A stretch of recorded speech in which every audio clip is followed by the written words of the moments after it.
Ver o que a Ana Luísa anda aprontando. Não sei como é que se pronuncia ali embaixo, não. Isso.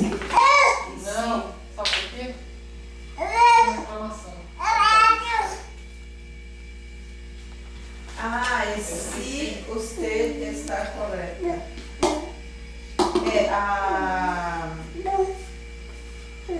Filha, o que você fez aí, filha?